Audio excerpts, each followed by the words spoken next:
The Retirement Cafe Podcast, Episode 6, Christmas Special. Retired or thinking about retirement? You've come to the right place.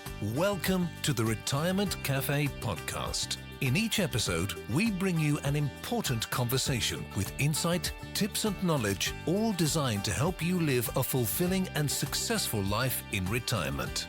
Here's your host, Chartered Financial Planner and accredited later life advisor, Justin King.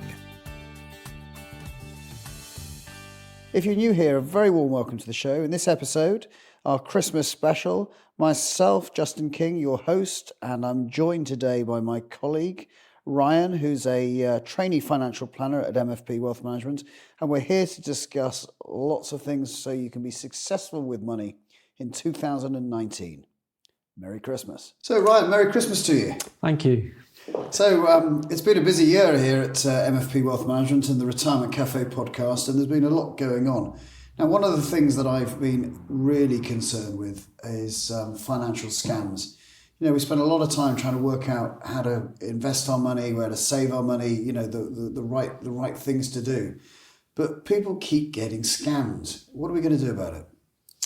That's a good question. Like you say, there are a huge amount of scams at the moment. Estimate actually that it costs £5 to £10 billion a year to the UK economy. Wow. So I'd say the biggest thing we need to do is raise awareness. There is a lot of vulnerable people out there that maybe don't know that they're going to be targeted for scams. And in fact, people that aren't vulnerable that become vulnerable when someone very skilled at what they do tricks them. Yeah. So raising the awareness, some of the biggest scams that I've seen from my retail banking background.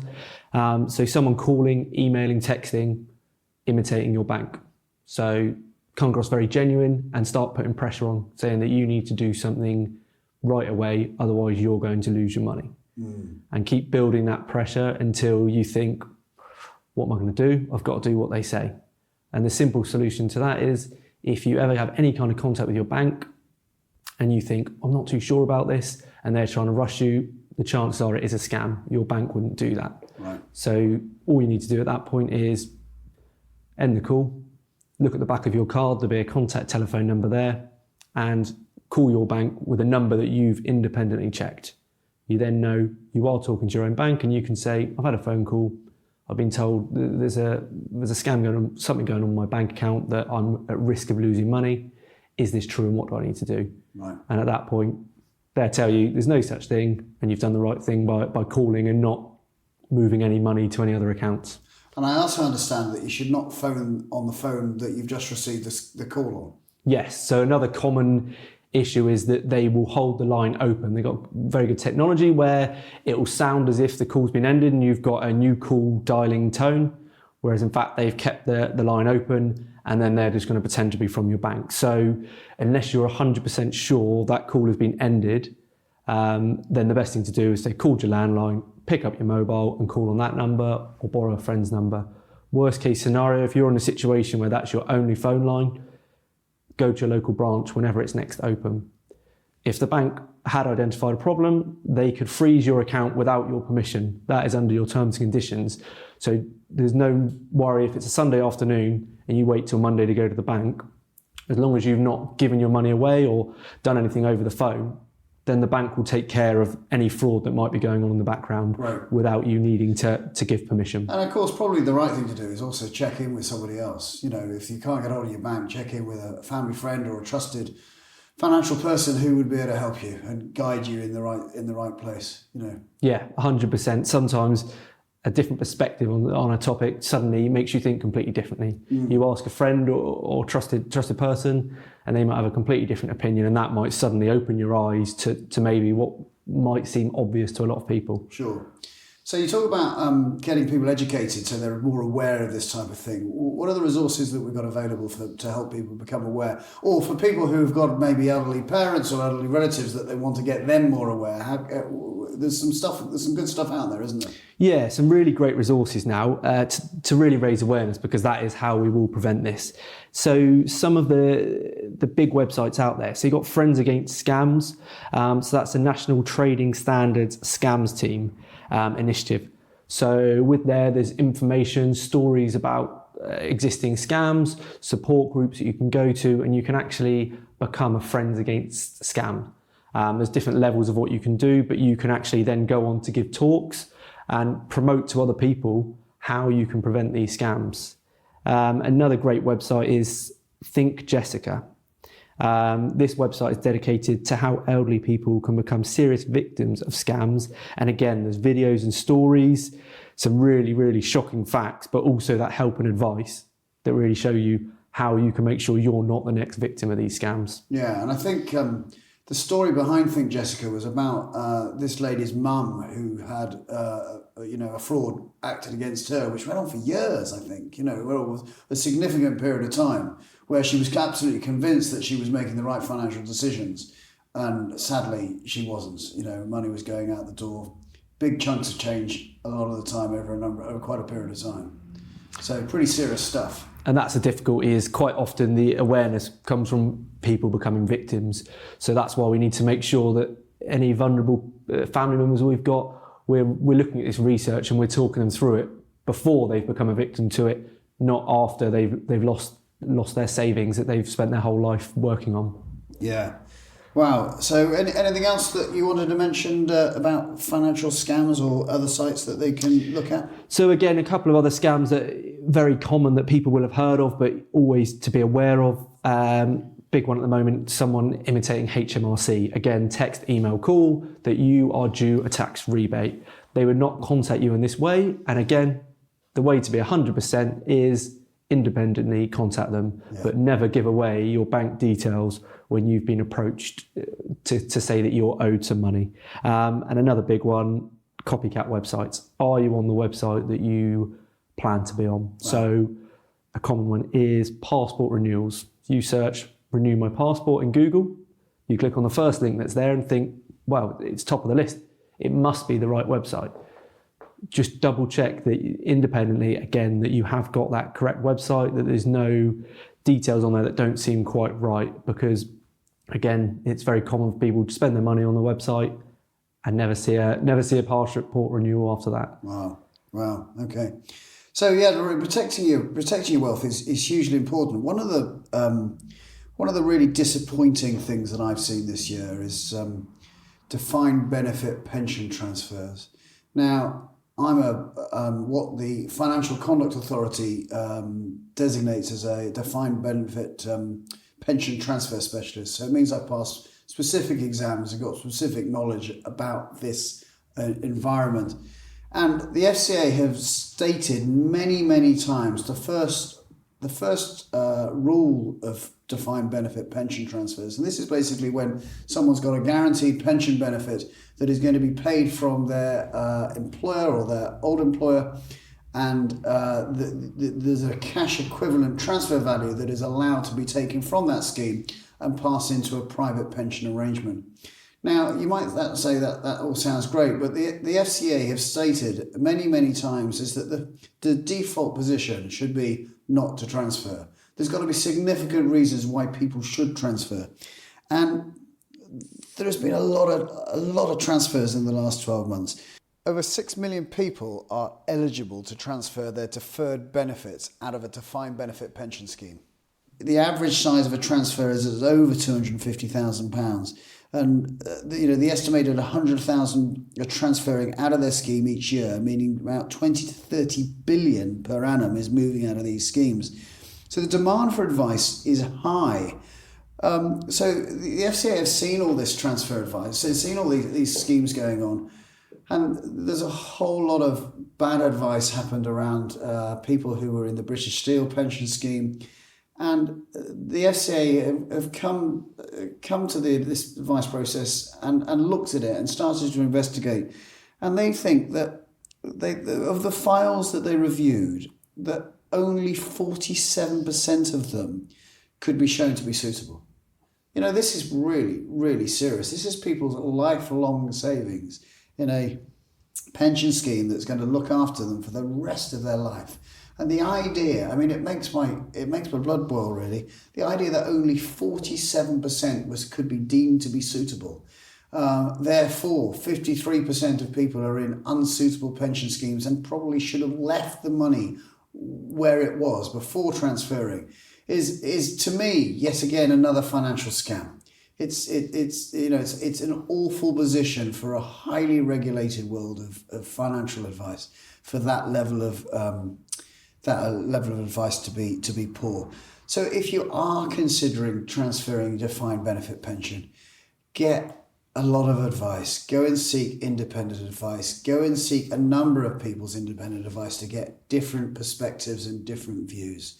Because, this is significant. And if you get this decision wrong, it's huge. We've got to be talking about, it's not about trying to get the greatest return on our money. It's often so much about just protecting us, as in the financial scams, protecting us from poor advice or poor choices. So, it's been a big concern with me the last 12 months, seeing all these defined benefit pension transfers. Just be really cautious going into that world. Just on another topic, just moving on from defined benefit pensions into talking about state pensions. The new state pension system was launched in 2016, replacing previous two-tier systems. And the state pension age, you're probably familiar, has been equalised at 65 for men and women before it starts moving to age 66. So the current state pension is £164.35 a week, moving to £168.60 in April. And you need 35 years worth of national insurance records to qualify for the full amount. You can defer a pension, and that may be sometimes worthwhile doing, deferring it if you're still earning and maybe you're paying additional rates of tax, etc. But you have to do the calculations. You have to make sure that you've got the financial calculations worked out to see whether that deferment is a good deal. You can no longer take that deferred amount as a lump sum as you could in the previous system. It is just an additional income. So the key aspect with state pensions is that so many people think that they're going to get a full entitlement, and they quite possibly couldn't be. So check your national insurance record on the gov.uk website. You can get a state pension forecast on the website. You can find out how much you can get, when you're going to get it, and whether you have a missing contribution record. Are there gaps? And if there are gaps, can you make up those gaps so that you can buy additional years? The state pension is still a very, very valuable index-linked, inflation-linked pension. It's huge benefit. And to make sure that you know way before you get to state pension age whether you're going to get the full entitlement or not, or whether you've got an opportunity to make up some missing years, or whether your contribution record is actually incorrect for some reason, it's really key to get involved in this, get an understanding of it way before you get to state pension age. So those are the two things that I want to talk to you about pensions. So 2019, Ryan, what's the future look for us? So I think 2019, a hot topic with everyone will be in January is saving money. So probably a very expensive Christmas. Everyone's thinking, where can I tighten my belt? Where am I going to save a bit of money or pay off money Sounds that's good. already been spent? So one of the big ones, so your bank accounts. So what are you getting for where you bank? So firstly, with the interest itself, there's some great deals out there at the moment. So you've got Nationwide giving 5% on the first £2,500 in your current account. And also a host of bank accounts that are giving money back for your bills going through that account. So rewards that you can earn back. Right. So first one is your current account with the right bank, or are you staying loyal to someone for no real reason? Online, there's great comparisons where you can look at how you use your current account and what you'd like to get from it, and then get the best deal for that. So some new bank accounts out there called packaged accounts, so where you can get things like car breakdown, mobile phone insurance, travel insurance with. And if you use all of those benefits at the moment and pay for them separately, research from which has actually found that you could save £199 a year with Nationwide's packaged account if you're already having all of those benefits. So already there, a big saving from just your current account. Great. What about savings? I mean, interest rates are pretty darn low, and they have been for a while. So where can we get the best rate on our savings? Yeah, so a couple of ISA rates out there to make note of. So the best instant access ISA rate at the moment, so Leeds Building Society, 1.38% with instant access. Best 1 year fixed at the moment, 1.65% with an online startup bank.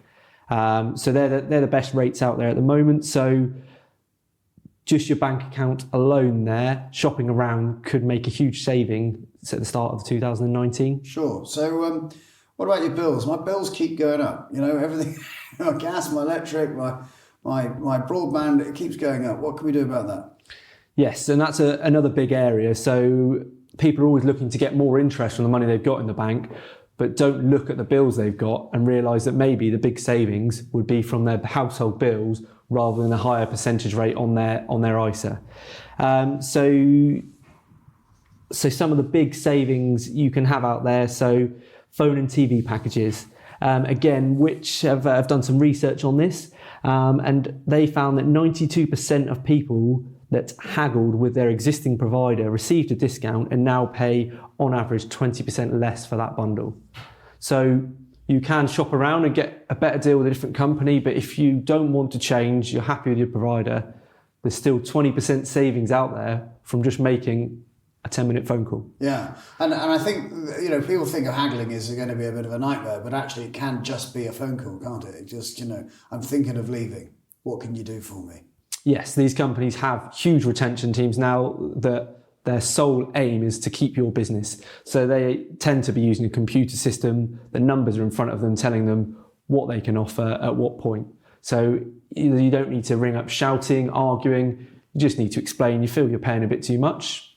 Give an example, my friend who lives next door, she's paying £15 less than me a month, and very quickly they will want to keep your business because you've been a loyal customer to them and will most likely be offering you a better deal. Great. Well, that sounds perfect. Some opportunities, maybe get a better deal out of your bank. We'd all like that. And if you can reduce your household bills without even leaving the home, that's pretty attractive, as well. Anything else you wanted to mention? And finally, when you're buying online, so there's cashback websites now. So if you purchase the item, so it could be anything from a new broadband package to a brand new TV from an electrical shop.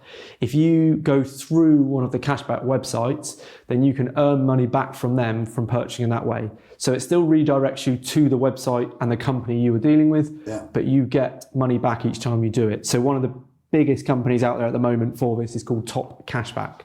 On there you can read thousands of reviews from customers that have used them and whether or not they've actually received the cashback that they were promised. But you'll find every type of product you were going to buy online, you will find through their website, and it means you can just get a little bit extra back when you are making essential purchases. And of course, if you build that in with one of these bank accounts that are paying you for paying a bill, and you pay the bill through the bank account and you get cash back from the cashback website, you've won twice. Yeah, suddenly from the bills that none of us want to be paying, we're getting something good back from them. So a couple of £100 pays for Christmas next year or goes towards your holiday from having to pay the awful bills. Or being even invested in one of those top ISAs. Exactly. Brilliant. Well, that's been really useful and great to chat to you about that. I wanted to just let everyone, all our listeners, know about what we've got coming up in the new year from the Retirement Cafe podcast. So guests that I've got to interview, I've got Graham Duffy from Just, their specialist care funding annuity provider. We've got, again, on the aspects of care, we've got Holly Clark about finding a care home. We've got a lady, a really great solicitor, Fiona held a power of attorney. Dr. William Bird, who's talking from Intelligent Health. He was really interesting. Carl Richards, a New York Times financial planner who specialises in simplifying financial advice by sketching on the back of a napkin. Kurt Lee, specialist solicitor, talking about probate. We talked to him earlier in the year about inheritance tax. Chris Budd, who's going to be talking about selling your business to an employee-owned trust, which is really quite interesting. And Abraham Okasanya, who's got a great bit of software that he provides to financial advisors across the UK, which works out the level of income that you could sustainably withdraw from an investment portfolio without running out of money in your retirement. So some pretty interesting guests coming forward. If you have any suggestions for us here at the Retirement Cafe of people you think would be great to interview, or you have any questions about any of the topics that we've raised, please let us know. I hope you have a fantastic Christmas and obviously a prosperous new year with all those top financial tips. We look forward to hopefully giving you some insight into a successful retirement again in the future. Merry Christmas. Merry Christmas. So thanks for joining me on this episode of the Retirement Cafe podcast. I hope you found that useful. And if you need the show notes and all the links that we mentioned about how to get a state pension forecast and the cashback websites and the scams and all that type of thing, you can have a look at the retirementcafe.co.uk. Let me know what you think about the points we discussed. You can send an email to jk@mfpwealthmanagement.co.uk, or you can connect on Twitter at JustinKingCFP. If you've enjoyed this episode, please do leave me a review or subscribe. You can leave a review on iTunes or subscribe so you'll never miss an episode again. So until next time, this is Justin King, helping you feel more informed in your retirement.